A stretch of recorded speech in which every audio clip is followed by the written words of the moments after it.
Come on! Let's start with the top. And on you. Huh? No, we're starting over. Is that on you? You started. Okay, that's fine. Doesn't matter. Hey, what's going on, guys? Welcome to Controversy Lab. Where controversy is key. This is RTJ. And this is, of course, Mikkel House. So what are we talking about today for the people? So now, the thing is, this is our first unofficial episode because the first episode we did was like, what, 2 years ago? We did that episode, but we didn't get a chance to air it? Last year. Yeah, it was last year. Early last year. Yeah, so we did the video on, was it Central Park 5? Yeah, because Ava had just did Central Park 5 show, and I was like, them niggas did it. Them niggas did it. My perspective was they did it. They did something. You said they did something. I said the niggas did the rape. That was just me, from my perspective. Because I went back and actually watched the interviews that these Negroes gave. And basically they have some kids in the interview that were saying they weren't associated. They didn't have anything to do with it. They walked off. They walked off. Those kids didn't get charged with nothing. But then we have the kids from the Central Park 5, one of which, what was his name? The slow guy. Corey.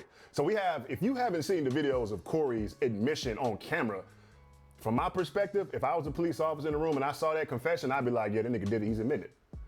But see, that's where I'm like, I looked at the interviews and I was like, they did something. They didn't necessarily. Now I'm not gonna say that they actually were the ones that raped the lady. Okay, that's what That's not what I'm saying. I'm saying like them niggas had some kind of dealing. They probably saw who did it. They probably went over there, or they probably came after the fact. You know what I'm saying? And might have, messed with the body or was around the body. I don't feel like they were the ones that actually did the rape, but I feel like they were involved in some way. Well, that's where I get it. They didn't do the rape, but they did something. Oh, so okay, so we're on the same page. Yeah. But anyway, maybe we will or will not upload that episode. I mean, because the episode is so old now. It's like a year old. I don't think people even care about it. Throwback Thursday. Okay, yeah. We can do that. We can do that. But today, since it's close to election time, let's talk about who are people voting for? Well, we already know. If you black, we know you're voting for Biden. That goes without saying. Are you sure? Look, I know it's a lot of people out here voting for Biden. Okay. Now, I'm not talking about my perspective. I'm talking about the African-American perspective. And the main reason I say the African-American perspective is because, let's all be honest. Most black folks that are Democrats because their parents told them you should be a Democrat. Vote Democrat. Because I know when I was a kid, you remember, I don't know if you guys did it where you're from, but down here in Georgia, we used to have where in elementary school, we used to hold like school-wide elections. And they would let all the kids vote Republican or Democrat. They would kind of do like a dummy run for the presidency, and they would show the statistics of who won in our school and who was voting for who.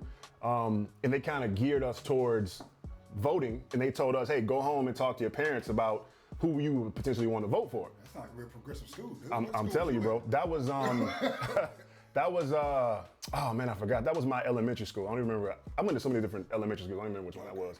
But I think it was in Clayton County.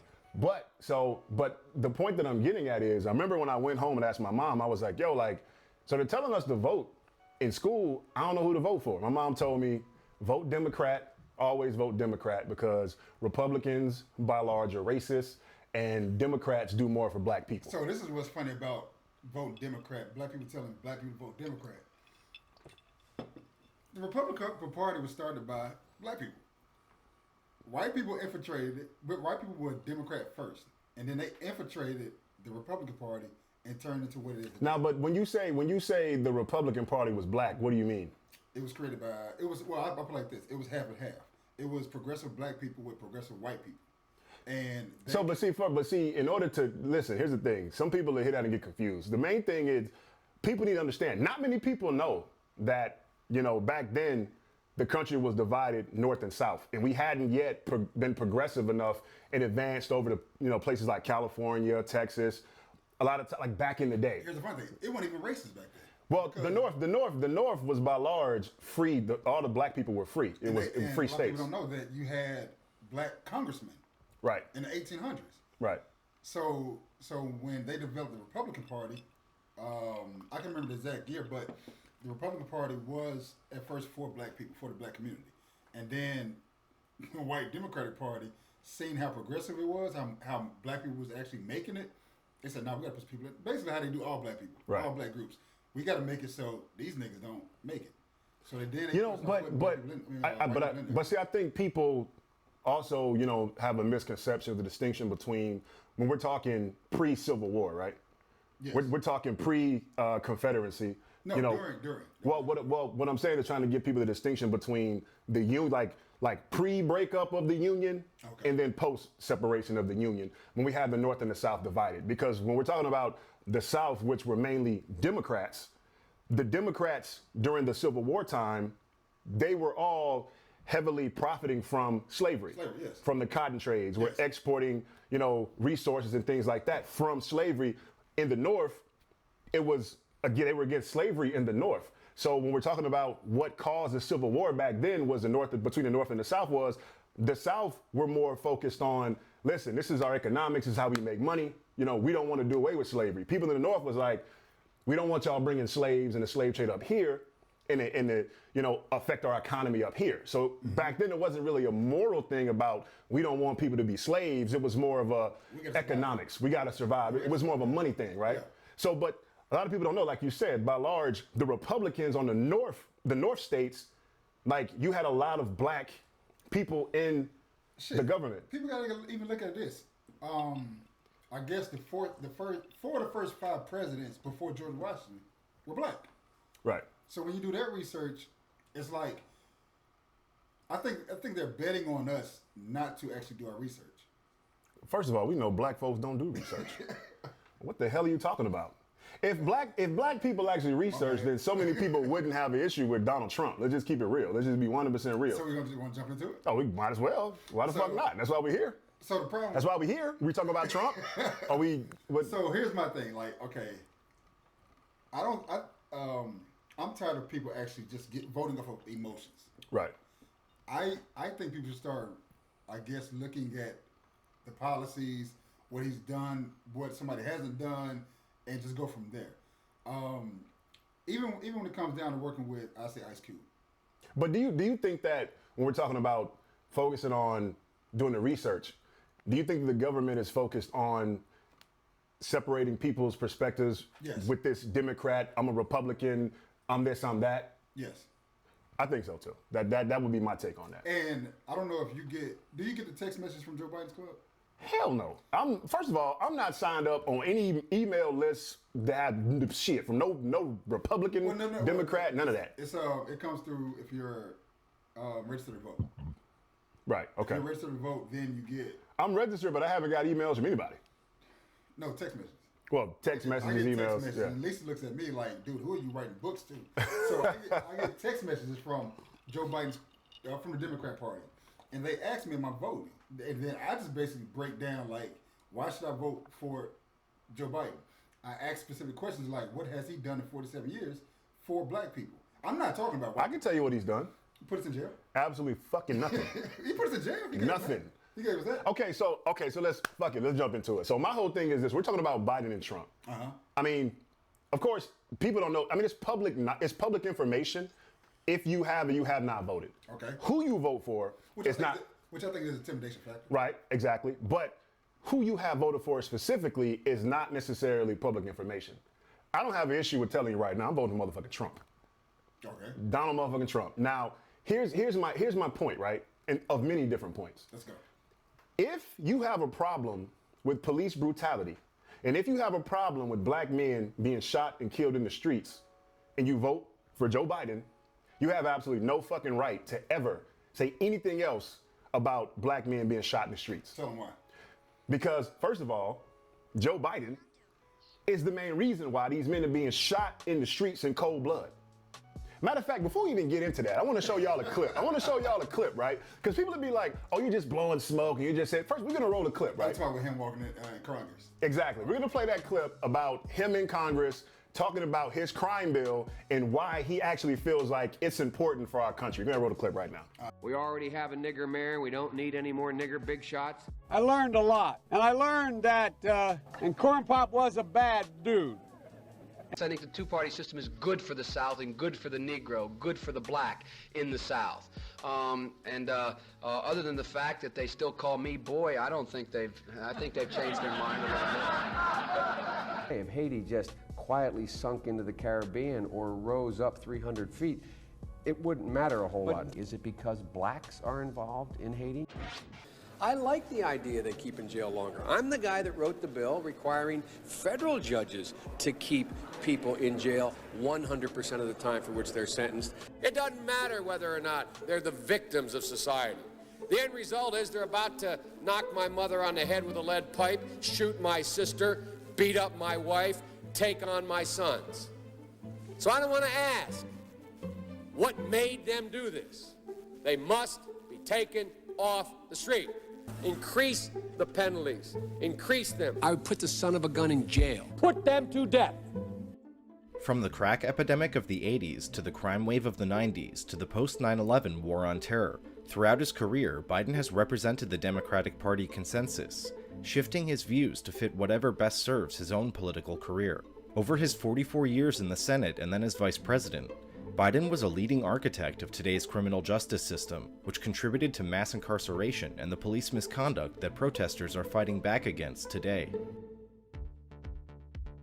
Biden crime bill, the Biden crime bill. The Biden crime bill. Hell, we've had crime bills coming out our ears. Every major crime bill since 1976, every minor crime bill has had the name of the Democratic senator from the state of Delaware, Joe Biden. You got a gun?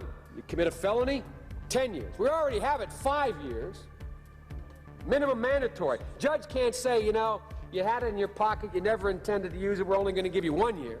Judge has to say 5 years. Well, he wants to make it 10 or 20 or 60. We can work that out. He wanted to remove judicial discretion for those who, quote, don't meet the middle-class criteria of susceptibility to rehabilitation. They are beyond the pale, many of those people.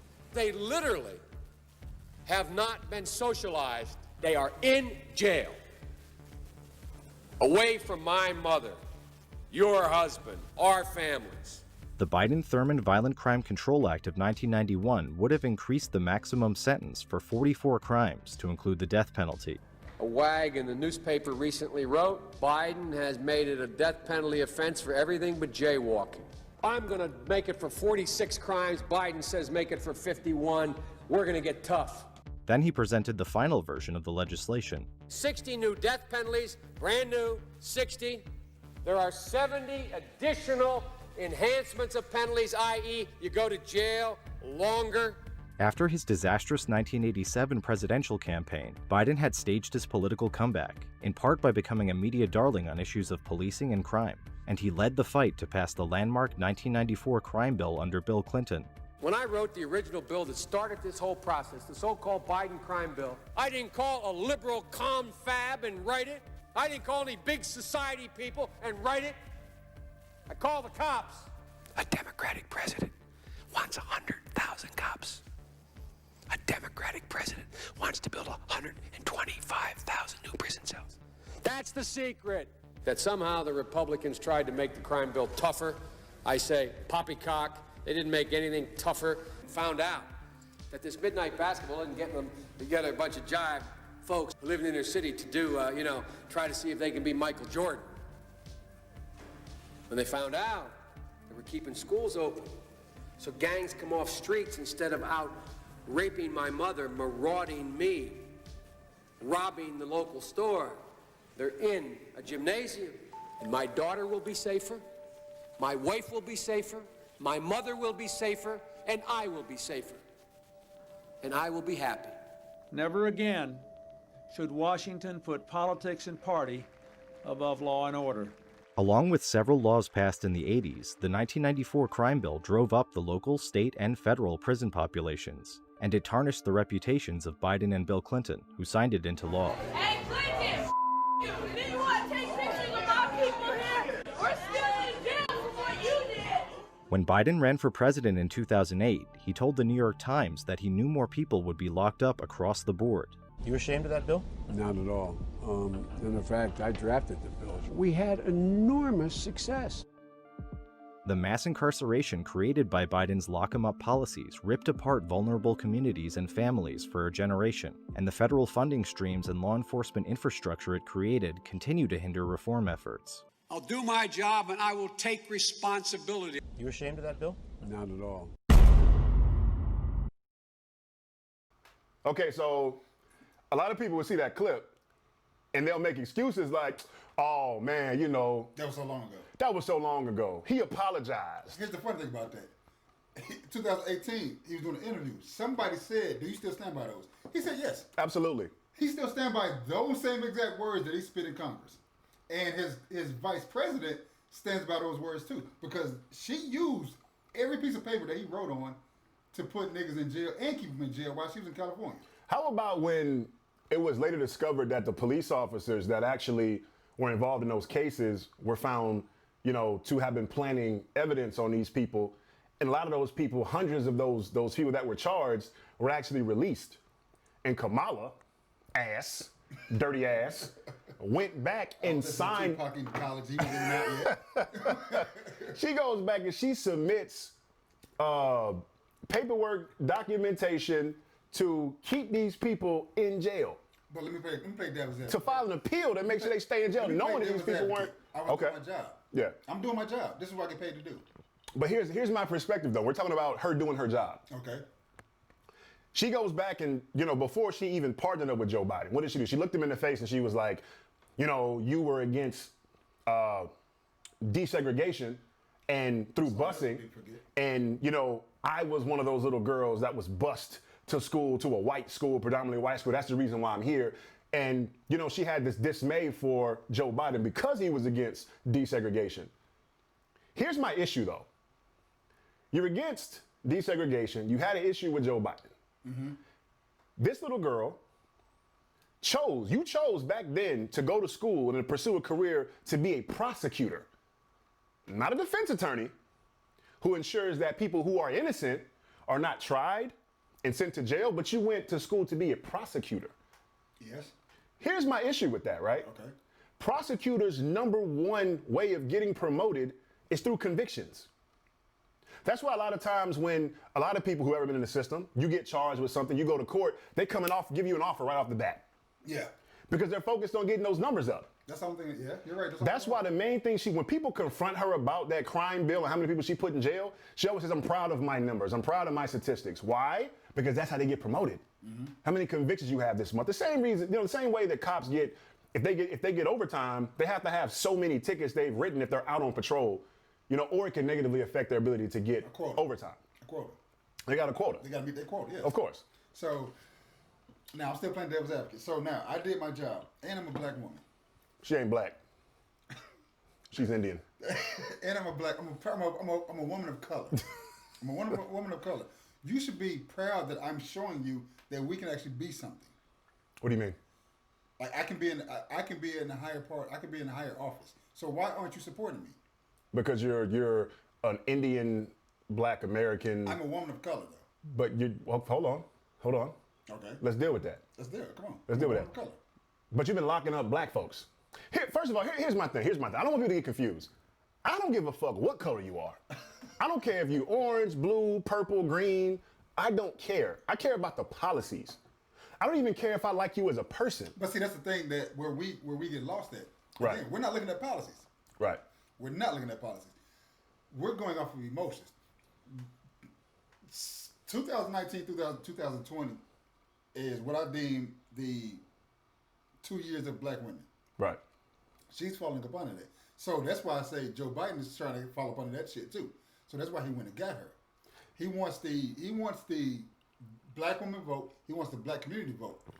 And he saw how things were going, so I'm going out to get her. She used my bill to put niggas in. She used my. They're a perfect match, so to speak. Oh, of course. So with that being said, she then comes in and gives him that black vote. Right. So now he's using that. And what people are not looking at is that she is married to a white dude. So now, who's the head of the household? The man, right? Pretty much. So whose outlook on life is she pushing forward? See, I can't speak on her outlook on life. I don't know. I don't know for her specifically. I don't know as far as what she's thinking about what her outlook on life is. What, now, if we're going to touch on race, it's controversial, lad. We can talk about controversial shit. That's why we're here. Like, it's controversial, lad. We can talk about it. My point is, I don't have anything against people that choose to date whoever they want to date. I don't have a problem with people who choose to marry whoever they want to marry. Now, personally, my opinion, I myself would rather marry a strong black queen or someone that has some type of, heritage or ties to the melanated. Me personally, the melanated race. Like if you're, Latin, Spanish, black, African American.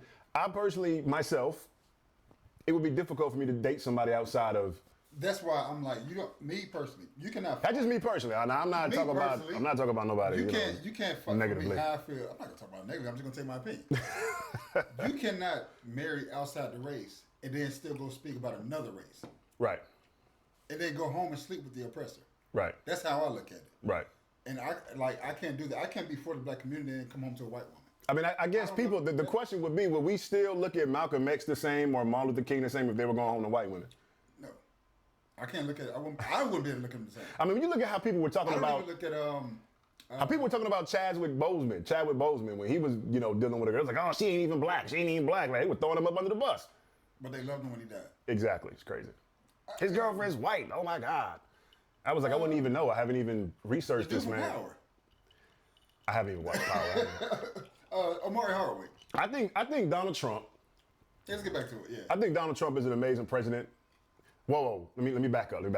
Donald Trump has some shortcomings. Donald Trump has done some things that I've looked at him sideways like, what you doing, bro? From a personal standpoint. From a personal standpoint, yes. Like, bro, what are you doing? And even how he handled, COVID-19, right? I feel like there were a lot more like hard, cutthroat ways he could have approached the situation. Okay. Like, for example, if I was president and I have the intel that, first of all, I would have never got rid of the team that he had, that Barack Obama had in place, that were in charge of, infectious diseases and things like that. They had a whole special unit. He fired everybody. Yes and no. What do you mean, yes? Let's touch on that. Yes and no. What do you mean, yes and no? Yes, I would have gotten rid of him. Reason being, because it's my house. Nigga, I need everybody in my house to be yes man to me. I said to everybody, if you're in my house and I tell you go do something, you tell me no, get the fuck out. Because it's my house. But the thing is, he didn't replace them with another team, though. He just got rid of them. Okay. What do you mean okay? It's okay. From me being a citizen, yeah, that's wrong. But from looking at, you got to look at it from his standpoint. As the president of the free world, we're actually asking him to do shit he knows nothing about. That's the first thing. But it is a common sense factor to be like, you know what? There's a team that's in charge of tracking and monitoring infectious diseases and outbreaks. Maybe I want to. If I'm going to fire them, maybe I want to. You. We know he's an idiot. We know he's an idiot. Okay, let me say this. I'm going to tell you something my business mentor taught me. He said there's no such thing as an idiot who's rich and wealthy. No such thing. Think about it. I kind of disagree with that. The reason I agree with that is being an entrepreneur. Yes, Donald Trump had, better opportunities and better chances than a lot of people that don't have any money. You know what I mean? But what I'm saying is, it's the old saying, a fool and his money shall soon part ways. Yes. As an entrepreneur, I have seen myself that a lot of mistakes that I made was because I wasn't as knowledgeable of certain, investments or ways to manage my funds and things like that. And it became a learning process. So what I'm saying is you'll never, in my opinion, which agree with my mentor is, you're not going to meet many people who are wealthy and that are dumb as fuck. How much do you know? Unless the money is inherited. How much you know about the medical field? Who, me? Yeah. What do you mean? I don't know too much about it. All right, then you're an idiot to the medical field. He's an idiot to the medical field. What? He don't know shit about the medical field. That's why when COVID-19 pops up, and I got. But again, it's from the perspective of him actually having people in place. The thing is, it's common sense. It's not even a high or low IQ thing. It's an ego for him. It's an ego thing, right? It's an ego thing. Yes. But if we have a team of people in place that are supposed to be focusing on outbreaks in the world, Zika, bird flu, whatever, swine flu, whatever. Common sense, if we mad cow disease, I'm pretty sure Trump has advisors around him that might say, you know what, Trump, you might not want to fire those motherfuckers. And it's, fuck it, I'm gonna fire them anyway. But here's the point though. Why not replace them with someone that might do the job right? What does Ben Carson know about the housing? I have no idea. All right, Dan. You know, he's a doctor in the housing field. True. So again, when it comes to stuff like that, Trump is an idiot. When it comes to shit like that, he does not know how to put somebody in place, but he knows how to make his friends. But I'll one-up you with that. It's the same thing that Steve Jobs called the buffoon method. Steve Jobs is a lot more smarter than this. But what I'm saying is, you know, Steve Jobs' perspective about what's called the buffoon method is, most people don't know what it is, so I'll go into it. Buffoon method is, Steve Jobs was talking about running a company successfully. Basically, to paraphrase, he was saying that the most important thing for an entrepreneur, if you want to be successful, is surrounding yourself with people that are like smarter than you, right? He said what happens is most people, what they'll do is they'll hire someone that's not as smart as them, which would be like if you're an A-level person, you hire a B-level person. Okay. But what a B-level person is going to do, they're going to hire a C-level person because they never want to be put in a position where somebody can one-up them. So here's where I find it, putting that to Trump, this is where I find it wrong. You said entrepreneur. Trump was never an entrepreneur. Trump inherited his money. Let's get with that. Let's deal with that. Who did Trump inherit his money from? His dad. How much money did he inherit from his dad? $1 million. He says that on record. He said, I inherited, my dad gave me $1 million. That's why people say he cannot understand how suffering is. But where I disagree with you is, regardless if I inherited money or not, the act of being an entrepreneur is me working for myself. Regardless if it's bootstrapping, which is what most people do. They go out, they work for a paycheck, turn around, reinvest that paycheck into their business. That's bootstrapping. Regardless if I'm bootstrapping or I have $1 million windfall, it doesn't matter. The fact of me working for myself, it makes you an entrepreneur. It doesn't matter if you have the capital or not. He's still an entrepreneur. He wasn't working for anybody else when he invested in real estate. So by default, he is an entrepreneur. But again, that's why I say Trump is more of a president that is for the entrepreneur in America. So I agree with that last part. Although some people have been debating because, he passed some freaking tax clauses that kind of hurt the entrepreneur and benefits more of the corporate level. That gets to what I'm about to say. Like, you can't, he inherited the real estate game. Right. And $1 million. Right. So he's already coming into it better than you and me. Always, yeah, of course. Man, you have to, and then you got white privilege. Of course. And we have to literally build from the dirt up. Right. He comes into it already knowing stuff. So is he an entrepreneur? An entrepreneur is the act of working for yourself. That's what makes you an entrepreneur. Like working for yourself, starting your own business. When we're talking about how much money you have to play with, here's my thing, and here's why I strongly support. To the solid definition. Right, but here's why that's why I support Trump more than I would support Biden. It's because Trump understands business and economics. Those topics benefit me because I'm an entrepreneur. My thing is this: I don't care about you actually per se helping me. Okay. I care about if you're creating like rules for the game that I can learn, leverage, and that help me. That's my perspective because I'm an entrepreneur. But you're a racist though. Who? Trump. Right. No, not you. No. My bad. Devil's advocate again. Put up my emotions. Devil's advocate again. You're a racist. Why am I still trying to vote for you? You're a racist. First of all, Trump's not a racist. If he is, let's just say Trump is a racist. Okay. Let's just say he is. He's a racist. Why? But why would? Wait. I'm gonna let you go. But a lot of people need to understand.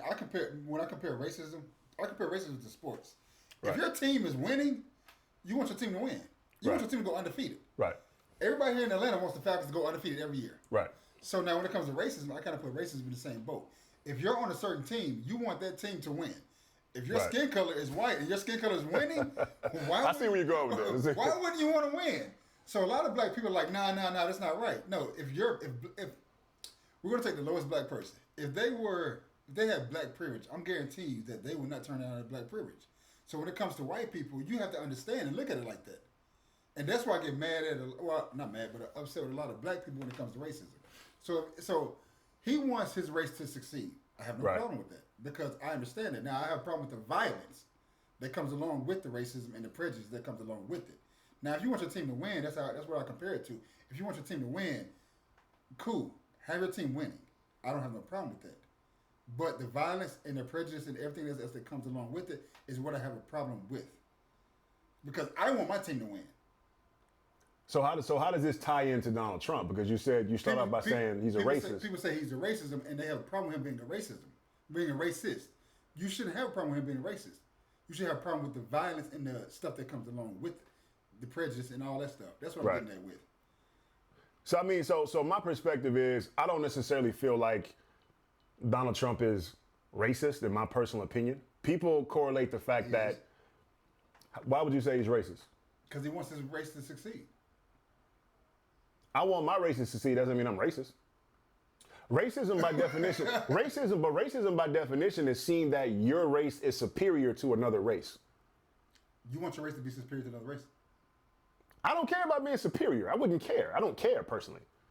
Here's my perspective, but see, I personally side with Lil Wayne's perspective. When people ask him about that's cool. racism and his perspective, and who he supports for the presidency, and Lil Wayne said, my main focus is my family. That's what I'm focused on. I agree with that. So for That's me, why I don't have a problem with voting for Trump. Right. So for me, my perspective is I don't care about. I'm not racist. I don't feel like my race is better than anybody else. I don't give a damn if you feel like your race is better than me. My whole focus is, like I said, I care about learning the game. How can I become a multimillionaire in the game? I want to know the rules. Keep the rules fair. Make it easy for me to navigate how to get to that perspective so that I can provide for my family. What do you consider keeping the rules fair? When I say, okay, my perspective of keeping the rules fair is... rules, there's not going to be fairness. See, I disagree. When we're talking about rules, right? We're talking about, prime example, Monopoly. Okay. Monopoly, you have to have rules to play the game, start to finish. Pass, go, do not collect $200, roll the dice. When I'm talking about the rules, I'll give you an example. Certain laws that Biden is trying to push, it changes the rules in the game of entrepreneurship. For example, Biden is trying to tax capital gain as number one. He wants it to count towards your gross income. And then he wants to tax it at the same percentage of whatever tax bracket you fall in. But what he's doing is people don't realize is the number one business venture for most people that has made the most millionaires in the history of our country is real estate. Mm-hmm. The reason why is because when you invest in real estate, one of the clauses is if I sell my house, right? Let's just say I buy a house for $10,000. I turn around, I redo the kitchen, lay tile. Now the house is worth $300,000. Put a generator on the side. Right, $300,000. Right.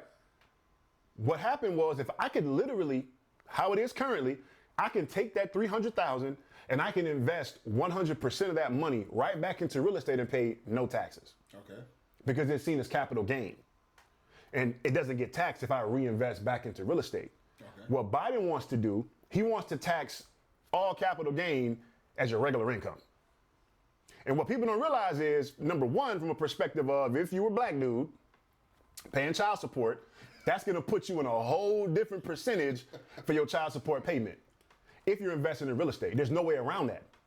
Because he said he wants it to be taxed, period. It doesn't matter if you reinvest in real estate or not. So think about it from this perspective. If I'm a real estate investor, I'm on child support, and I'm flipping houses, I could buy a house, flip it. I could buy the house, flip it, take the money, reinvest it. That $300,000 is not counted as my income.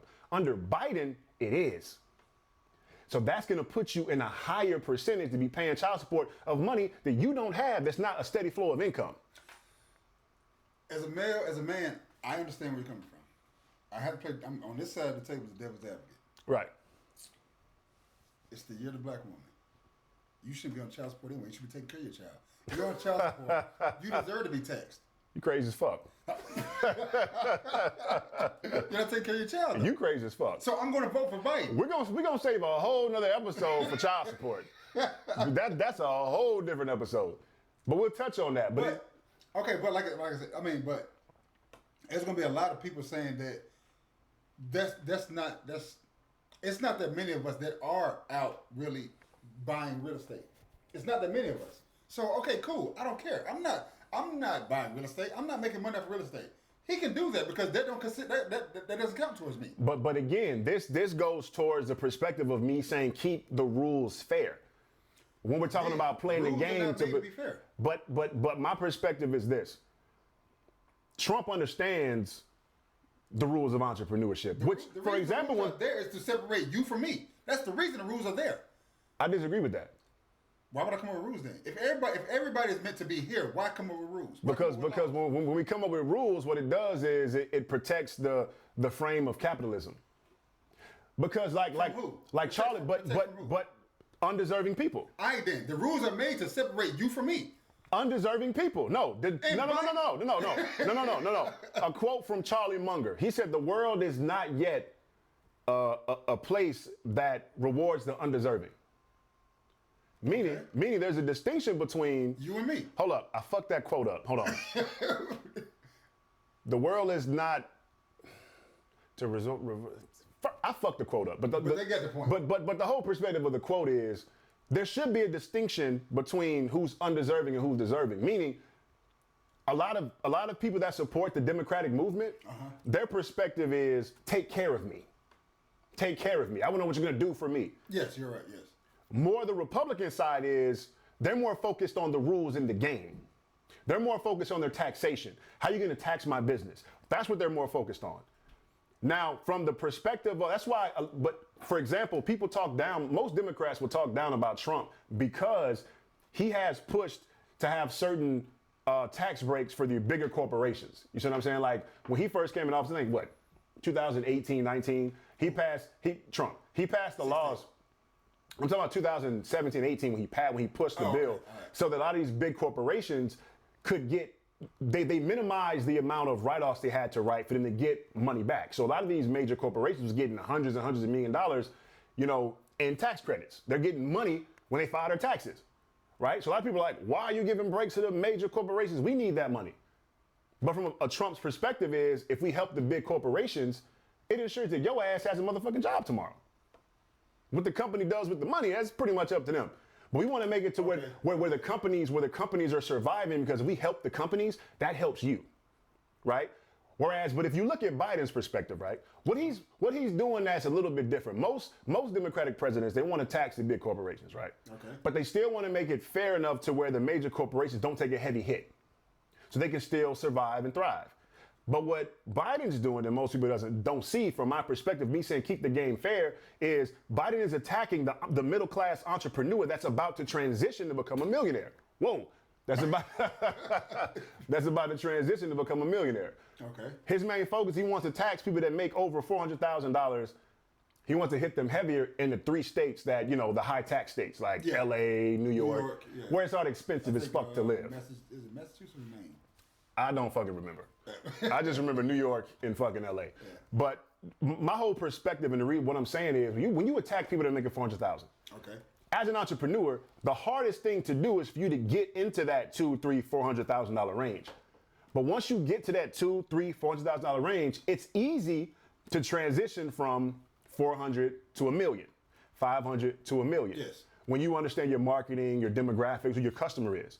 Yeah. It's easy to, once you get to reach that range, it's easy to double. Because you have the money to reinvest back into your brand. Yeah. Double down on marketing, whatever you want to do. You have the resources. But when you have Biden trying to attack the middle class entrepreneur, saying, I want to tax them at 60 something percent, 62%. Dude, that's more than half of what I'm making. So you're taking my resources away. Then he comes back and says, I want to basically make the national minimum wage $15 an hour. We talked about that, okay. Do you not understand economics, bro? So two things. I'm gonna touch on this first. And what somebody told me is, I'm never gonna make $400,000, so I don't care about what he puts, who he texts and making $400,000. So I'm not gonna make that. So what do you say to? I don't make $400,000. Right. So what do you say to them? That's number one. But that's why Joe Biden has such a strong following, because Joe Biden's not stupid. He understands the demographic. He wants to go after the motherfucking low-income people who don't care about that, who has no interest in becoming entrepreneurs. His perspective probably of black folks is they just looking for somebody to take care of them. They don't give a fuck. Most of those guys don't even care. Like, I have friends that call me like, yo, I saw your posts on Facebook.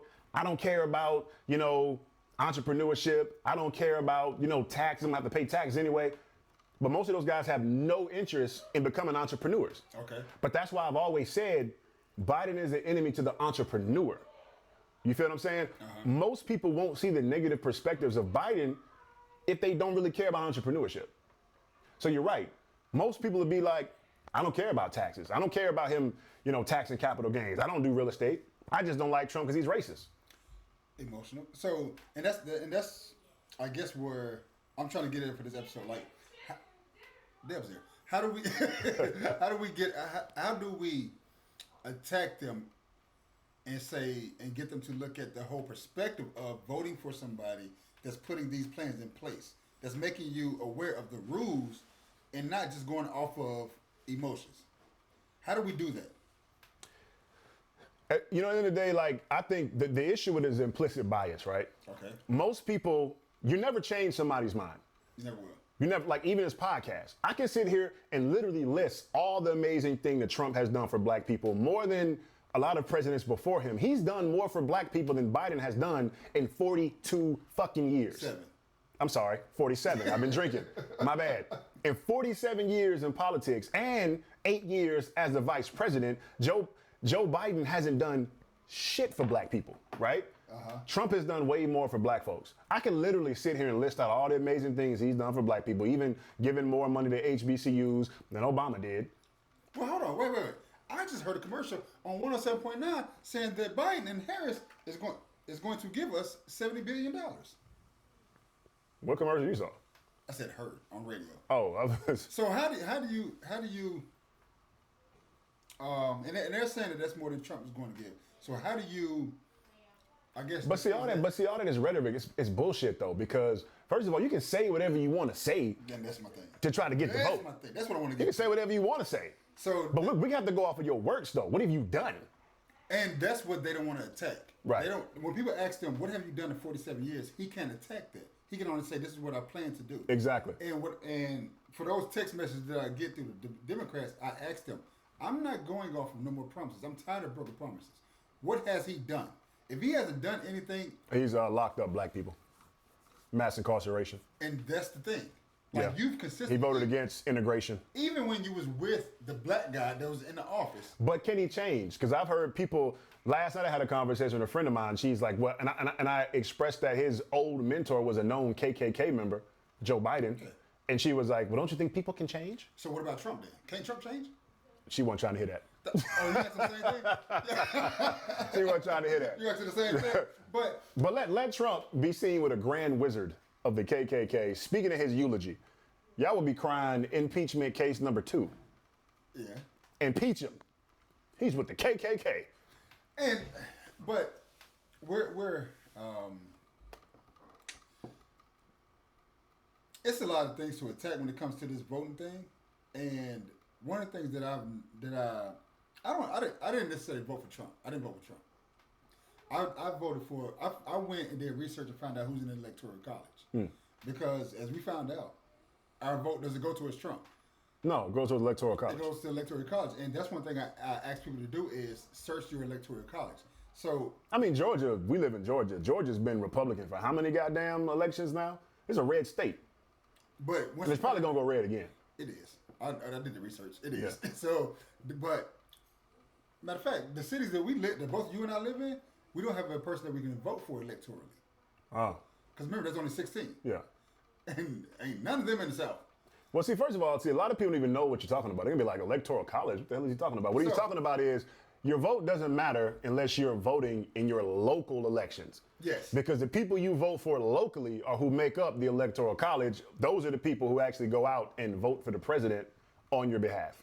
And everybody that runs for electoral college this year are still endorsed by Trump. And if whoever they're endorsed by, that's who they're going to vote for. You got to remember, 4 years ago, Hillary won the public vote. Yeah. And she lost the electoral vote. She lost. So when it comes down to it, and popular vote is the votes you guys are doing before November. Yes. That's the popular vote. And yes. Which doesn't really matter. Hillary was a popular kid at school, but she still failed, and she didn't reach nothing.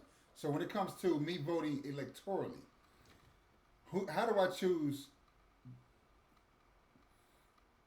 How do I choose if I'm in those cities that has the electoral vote, the electoral vote? How do I choose, or what do I choose to? I don't know how to form this question. Who do I look for, or how do I feel towards those people? Because John Ossoff here in Georgia is a terrible person.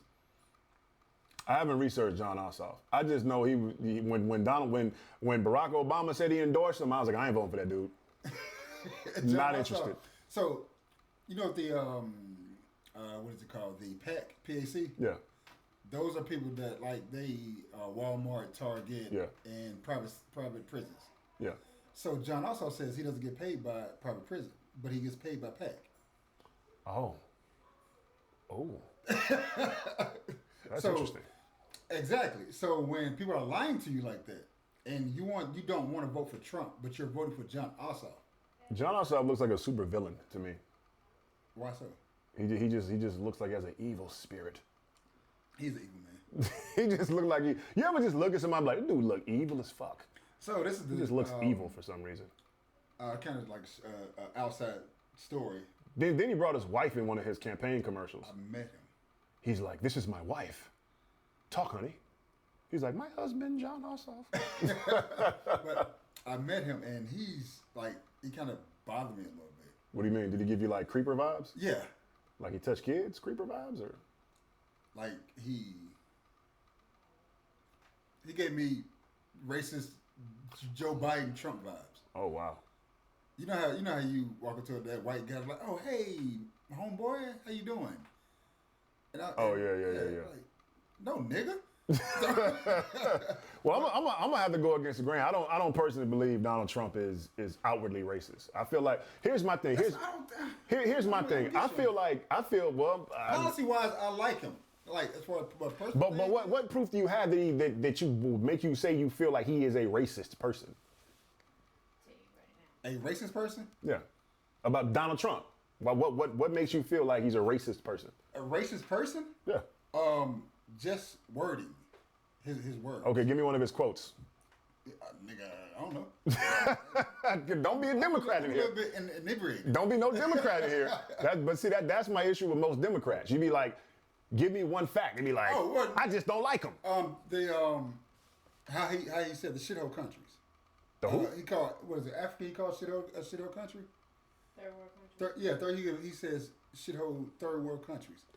Mr. President, are you a racist? President Trump tonight ignoring questions as outrage grows after his vulgar insult calling African nations assholes, while suggesting the U.S. should accept more people from places like Norway.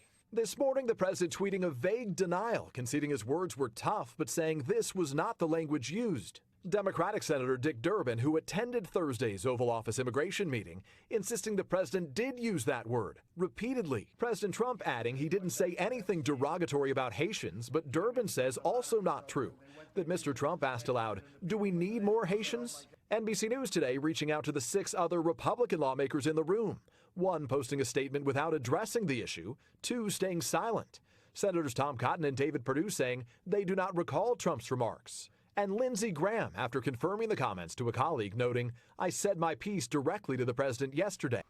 Again, he talked about the country. Mm-hmm. He said this place is a fucking shithole. So now he's talking about the country. Those people. What's the majority of those people in that country? Oh, they're melanated people. I ain't dead. They're melanated people.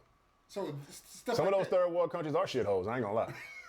I'm not gonna sit up here and lie. And like most of us that we tour to these places, most people just stay in the fucking resorts. They don't go outside and fucking tour the local areas. If you like, for example, I used to go to Dominican Republic all the time. The DR. Once you leave outside of Santo Domingo, bruh, you be like, the worst ghettos in America are like the Hamptons compared to this motherfucker. So, but of course, I would never go to the locals there and be like, you live in a shithole. Look at Deb. So the reason I asked Deb in here is because this is Controversy Lab. Man, Deb had a conversation the other night when we went to the boat. Controversial topics, okay? So now Deb, controversial narratives. Deb don't like Trump. Am I correct on saying that? It's not that I don't like people. I don't like for the people his off character. Camera. For people that can't see on camera, Deb is here. Hey everyone. So I don't like the character and what he stands for and how he treats people. Okay. I am baseline, bottom line, the human first. So if you're disrespecting, But the United States of America is not a church. that's my biggest thing. It's not a church. Let's look at let's go as far back as when we were little. When we made church, we just. We should have had her here earlier. She could have been the people are in the church, correct? So even if you're not talking about a church, we're still talking about a person, the people. The people make up everything. Okay. Factories don't run themselves. Businesses don't run themselves. Households are not maintained by auras.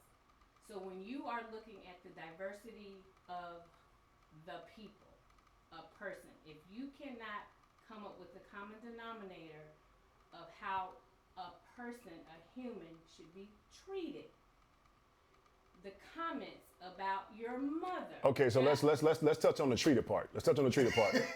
Let's touch on the treated part. Step out of it. No. Let's touch on the treated part. Don't come in the controversy lab, and when they get a little hot, they be wanting to run out. This is. It's not even about that. No, but let me pose the question. Woman, first of all, I don't care who you are. One, we all put our pants on the same way, one leg at a time. Women shouldn't wear pants.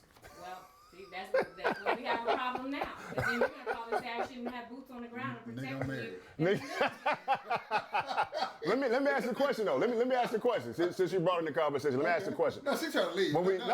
Sit right. No. Let the heat come in. Let the heat come in. So if we're talking about the way that he treats people, give me one example of when we're talking about how he treats people that negatively affects me as a voter. You would let him tell your daughter or your mother, I'm going to grab you in the pussy because no one cares. Hold on, whoa, hold up. You didn't answer the question. You didn't answer the question. I did answer the question. You did not answer the How question. he treats people. That is the same. Wait. Let's not leave. Listen. Let's not leave with emotion. Let's leave with logic and conversation. That is logic. Let's leave with logic and conversation, not emotion, because you didn't answer the question.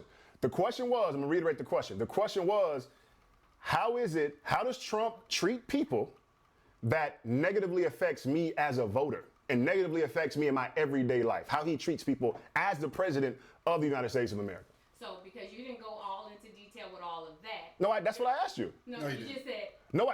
When I rewind this and we edit, I'm gonna show you. No. You just have to how you treat people. No, I did not. Okay, right here. We're gonna cut right here. We're gonna cut right here. Drop the clip where I said how it affects me as a voter right here. Rewind, play it. That negatively affects me as a voter. That negatively affects me as a voter. That negatively affects me as a voter. Okay, now that we've established that. How do you treat people? I said how Trump treats people. Let's talk about how it affects me as a voter. Okay. So let's start with the first part of that question, because it's a two-part, correct? Because the first one is how does he treat people? That's a question. No, it's one question. How Trump treats people and how it negatively affects me as a voter. Because my question in the narrative I was kicking was how he treats people does not necessarily reflect him as a president, because the president creates policy, signs off on policy, they go to Senate, they get voted on. The president does not, the problem I have with most people, this president he doesn't control my life. He's not my savior, he's not my saving grace. How he treats people, of course, is important from a personal perspective, as a person. I agree with you on that. As a person. But as a president, he is not my saving grace, he's not my savior. He's not supposed to be. Okay. He pushes policies. Yes. That's what he does. Well, see, I understand that. So that's why I'm saying how he treats people affects me as a voter. So until he even gets to his level, we have to know what goes on our state level, whether it's congressional districts, who's in our House, who's in our Senate. And so when we start there and who we can put in those positions so that it's filtered to the top, then we can better determine how a person who sits up there who is not run by the House I prefer is making decisions. Because I know who sits in my county, in my district, on my congressional, and a lot of us do not. And so because of that, they want to rally around what's not right, but didn't put the right people in place. to start at the baseline of fighting what they want for right. So, to answer how to treat people and all your other questions, that's where it's going to start. Unfortunately, it still didn't answer my question. To you, it didn't. But Would that provide an answer for you? what she said at the end, it actually, as far as saying to you it didn't, there's a lot of people that are like her that understood exactly what she said. Because But how does how he treat people affect me? She talked about getting involved in your local legislation, voting locally. Yes. But how does how he treat people affect me as a voter? Why should it matter to me how he treats people? Now, I'm taking a slight devil's advocate perspective. Okay. Right, because But he's surrounding himself with the people who don't see your same vision. All right, that kind of got off topic with what we was what we was talking about, but it was a good conversation. That's why women don't belong in the Controversy Lab studio. We can have some. Some days we need a woman's side to make sure we ain't tripping. I'm totally joking. Like, I know women were watching that cringing, like, what the hell you mean? That's the move. No, but we're open to all perspectives in Controversy Lab. It's just we got slightly off topic. The whole actual narrative and the topic that we're focusing on is Donald Trump versus Biden. Yes. It's the presidential election. Mm-hmm. In November, we have to choose between door number 1 or door number 2. Yes. Again, even though it is the popular vote that we are submitting in this election, in the Electoral College, states that have the Electoral College that actually vote on the behalf of the state, you guys are voting for the Electoral College that represents your state. People need to understand that. So, but for the sake of argument, we'll say, who are you voting for? You said you voted for Biden. No, I didn't say that. You said you didn't vote for Trump, which I think is the actual huge. And here's another thing. People have to realize that there's more than just 2 people running. Man, he's like, nobody votes for Independent party. Yeah, nobody votes for the independent parties. That's getting back to how we got here in the first place. Nobody looks at the policies. Majority of the people don't care, but that's the thing. People don't care about the policies of the independent candidates. They just care about Republican and Democrats because those are the people that have the most money to invest into their campaigns. Getting to what I was saying. Look at the policy start looking at the policy of the people that you claim you're voting for. The people you follow, more than likely, because they came from a different background or a different home, their policies are not going to exactly fit yours. However, if you look at the independent party, majority of their policies will apply for common folk like us. I mean, so that's why we got to start looking at people's policies. I mean, for the campaign between Hillary Clinton and Trump, I felt the independent parties legislative shifts and bills that they suppose I supported more of the independent party's perspectives, but I knew voting, if I vote for an independent party, it's not going to matter because by large, the Electoral College, they're going to be looking at Democrat, Republican. How many independent Electoral College nominees do we have, right? Like it's either you're blue or you're red. You know what I'm saying? So it's kind of like people that run independent. It's like, dude, when was the last time we had someone that ran independent as an independent party, as a neutral perspective, not being Republican or Democrat, have actually made it into office? Like it's so uncommon. Oh no, it's not happening. Right. So that's why for me, I've never really voted independent because I know it's just a wasted vote, right?